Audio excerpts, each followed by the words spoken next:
Dahil nasa 60 days old na yung mga piglets natin sa nursery, babakunahan na natin sila ulit ng hog cholera.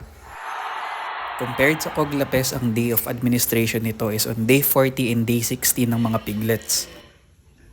At kung sa Coglapes na 2 ml per head, ito naman ay 1 ml per head per administration. Pagdating naman sa handling ng hog cholera vaccine, dapat maubos mo na kagad lahat yung laman ng vial.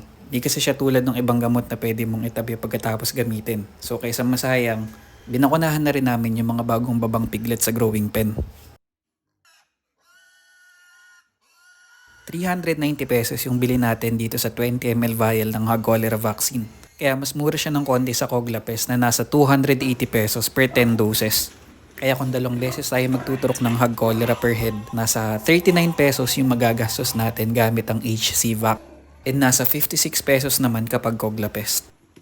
Either of the two, napakagandang investment niya para maiwasan yung mga hog cholera related mortality sa farm. Yun lamang po at happy farming po sa ating lahat.